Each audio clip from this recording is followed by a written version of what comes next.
Hello दोस्तों, आज हम देखेंगे कि कैसे हम किसी अपरिमेय संख्या को संख्या रेखा पर दर्शाते हैं।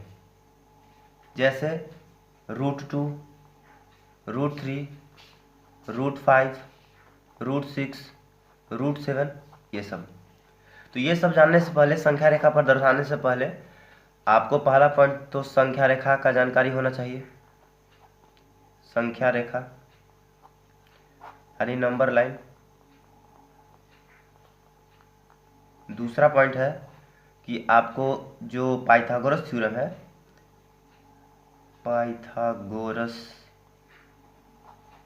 प्रमेय,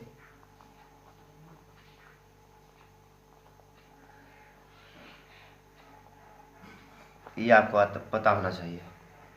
तो पहले संख्या रेखा जान लेते हैं। संख्या रेखा क्या है? तो संख्या रेखा पता है, 1 0 के बाद 1 2 3 -1 -2 -3 है। ये हो गया। और इधर संख्या आगे बढ़ते जाता है, इधर भी आगे बढ़ते जाता है।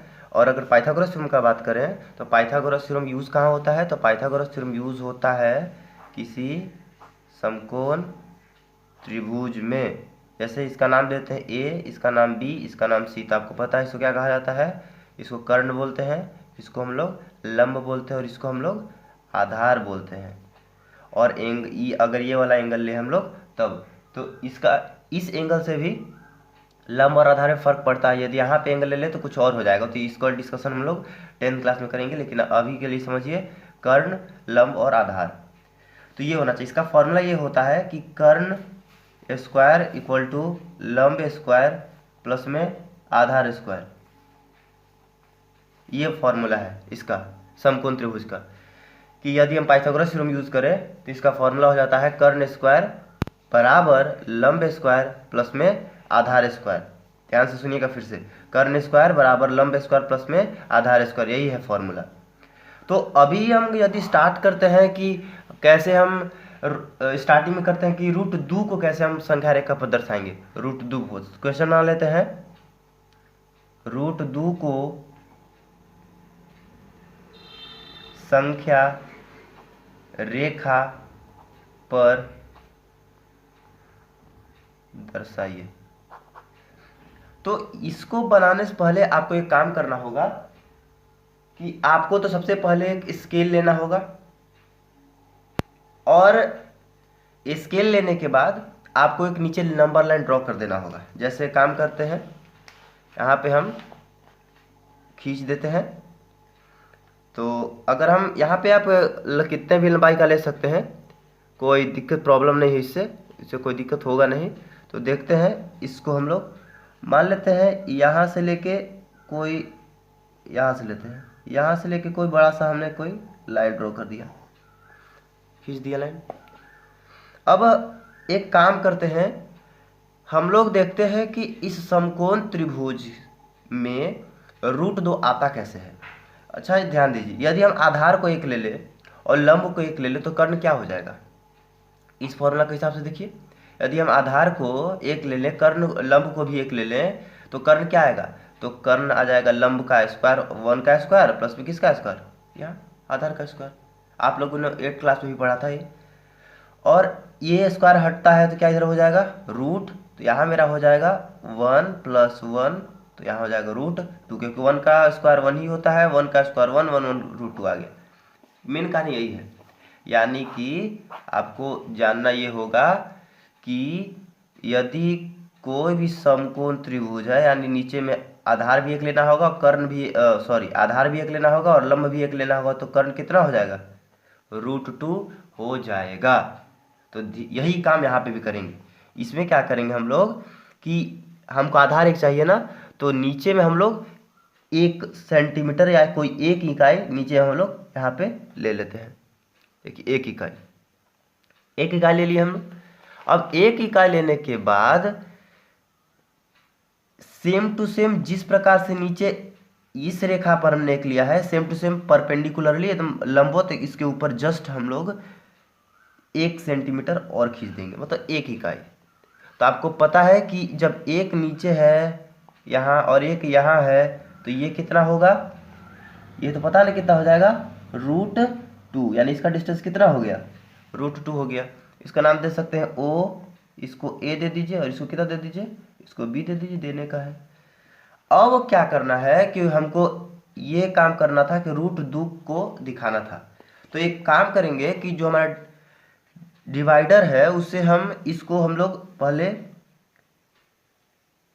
इस जो लाइन है इसको हम लोग माप लेंगे, और मापने के बाद चलिए ठीक, अब मापने के बाद यहाँ से हम लोग इस लाइन से इस लाइन पे रख के और यहाँ से यहाँ तक एक चाप हम लोग खींच देंगे। तो ये जो चाप होगा, ये चाप कितने का होगा, रूट 2 का होगा। ये हो गया हमारा रूट 2 को संख्या रेखा पर हमने दर्शा दिया। अगर स्टेप लिखना होगा तो स्टेप 1 में लिखेंगे एक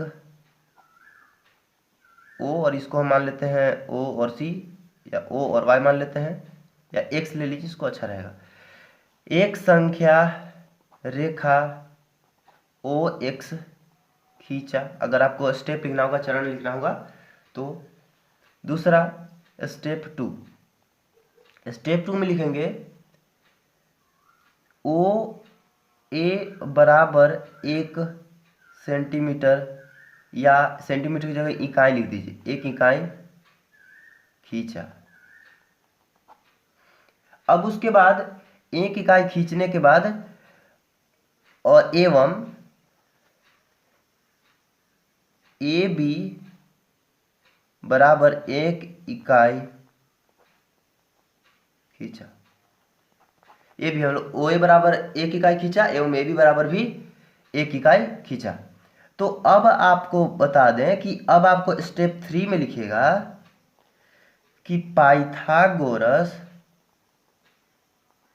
प्रमेय से, पाइथागोरस प्रमेय से हम जानते हैं कि OB का जो वैल्यू है कितना आएगा, रूट अंडर होता है ना, इसका अगर हम लिखें तो OB बराबर रूट अंडर कितना हो जाएगा, इसका हो जाएगा formula OA square plus AB square, यही तो होता है पाइथागोरस थ्योरम।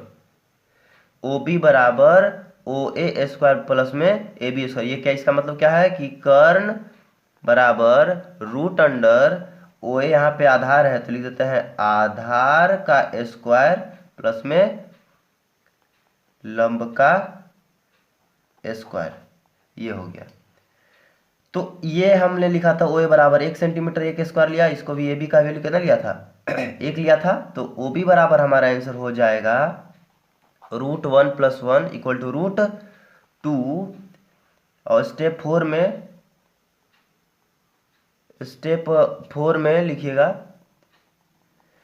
कि OB को मापा एवं O को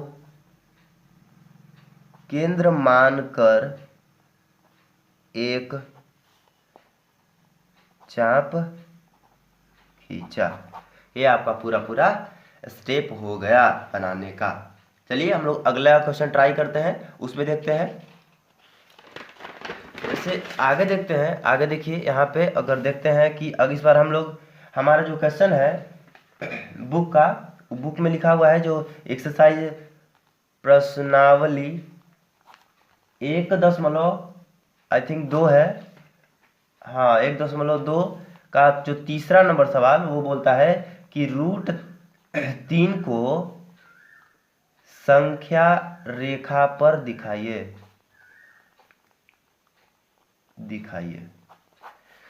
तो सेम टू सेम वही प्रोसेस करेंगे।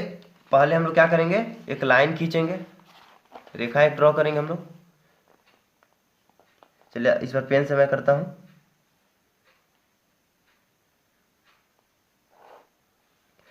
उसके बाद रूट 3 लाना है, तो एक ध्यान इसमें थोड़ा कुछ दिमाग लगाइए इसमें कि रूट 2 आएगा, रूट 3 आएगा कैसे। यदि इसको हम 2 मान ले, इसको 1 मान ले, तो इसका कितना, इसको अगर हम रूट 2 ले लेते हैं, ठीक, √2 ले ले और इसको 1 ले ले, तो अगर इसका हम कर्ण निकालेंगे ये वाला भुजा, जैसे ABC, इसको √2 ले ले, इसको 1 ले ले, तो ये कितना आएगा, तो ये कितना आ जाएगा, AC का क्या हो जाएगा, AC का फॉर्मूला क्या हो जाएगा, √AB का स्क्वायर प्लस में BC का स्क्वायर बराबर, AB का वैल्यू कितना है, √2 का स्क्वायर प्लस में BC का कितना है 1 का स्क्वायर, इक्वल टू हो जाएगा √2 का 4 और 1 का 1, यानी ये कितना आ गया, सॉरी √2 का स्क्वायर कितना 2 होगा ना यहाँ पे, और क्योंकि √2 ऐसे भी बोल सकते हैं वर्गमूल 2 है, तो 2 का स्क्वायर करेंगे तो √4 होगा, और √4 का वर्गमूल फिर से कितना हो जाएगा 2, यानी यहाँ पे कितना है √3। हमको यही करना है, यानी कि पहले हमको √2 हमको पहचान लेना होगा, उसके बाद हमको कोई नया जो मेरा जो है √3 का बनेगा। तो पहले तो √2 सीखेंगे, तो √2 अभी बनाना आप जान गए थे, तो फिर से चलिए ड्रॉ कर लेते हैं। तो पहले एक इकाई लेंगे यहाँ से, तो देखिए कैसे करेंगे, पहले एक इकाई ले लेंगे, एक इकाई नीचे, एक इकाई जस्ट इसके ऊपर यहाँ से, और इसके बाद इसको माप लेते हैं।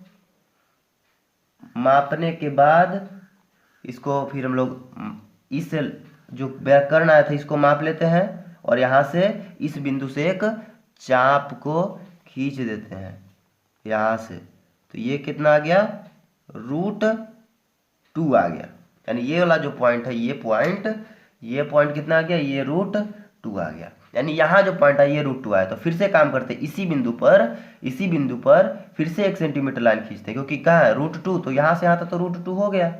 अब 1 कर लेना है, तो यहीं पे 1 ले लेते हैं, यहाँ पे इसके ऊपर जस्ट 1 हम लोग ले लेते हैं ऐसे, यहाँ ऐसे, तो ये 1 सेंटीमीटर, ये भी 1 लिए थे हम लोग, 1 हो गया।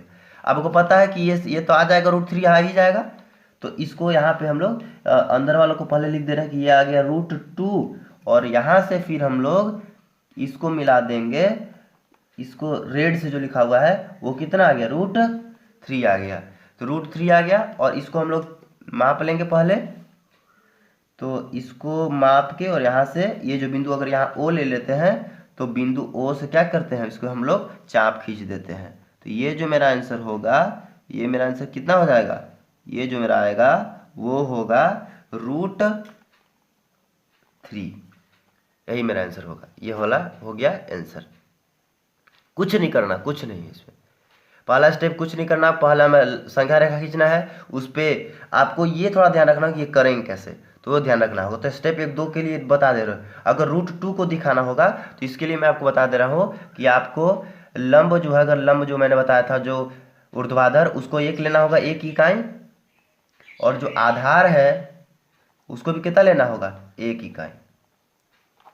अगर √3 है तो आपको बता दो कि लंब लेना होगा 1 इकाई और आधार लेना होगा √2। अगर √5 का बात करें, क्योंकि 4 का तो बात कर नहीं सकते हैं, क्योंकि अगर 4 का वर्गमूल 2 हो जाता है, 2 तो नॉर्मली संख्या रेखा पे हो ही जाता है, ऐसे 1 उसके बाद 2, तो ये तो हो ही जाएगा। लेकिन √5 का अगर देखते हैं तो √5 में आपको लंब बराबर और यहाँ पे लिख लेते हैं आधार, तो लंब तो हमेशा एक ही ले लेंगे, लेकिन इस बार आधार कितना लेंगे तो ध्यान दीजिएगा। फिर से ट्राई करते हैं इसी रेखा पे, एक तो इसको ले लिया और इसको कितना लेंगे, तो चलिए अगर इसको इस बार √3 ले लेते हैं, √3, तो कहाँ यहाँ पे भी √3 लिखना पड़ेगा, तो यहाँ 3 होगा, यहाँ पे कितना 4 हो जाए ना, 2 आ जाए, नहीं यार काम नहीं बन रहा है। एक काम करते हैं, यहाँ पे हम लोग केवल 2 लेते हैं, केवल 2, तो यहाँ 2 लिखेंगे, यहाँ 2 लिखेंगे 2, तो यहाँ 2 जा कितना हो जाएगा 4 हो जाएगा, और 4 1 कितना हो जाएगा, टोटल √5 हो जाएगा, यानी कि लंब को 1 आधार को कितना लेना होगा, हमको 2 लेना होगा, लंब को 1 आधार को कितना लेना होगा 2 लेना होगा। उम्मीद है आपको समझ में आ गया होगा, यदि नहीं तो आप हमारे व्हाट्सएप नंबर 9006867220 पर कांटेक्ट करके मैसेज करके पूछ सकते हैं।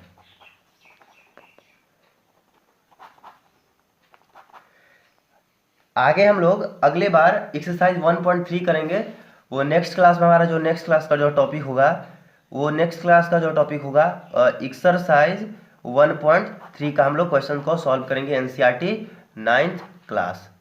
हमारे साथ बने रहने के लिए आपको धन्यवाद।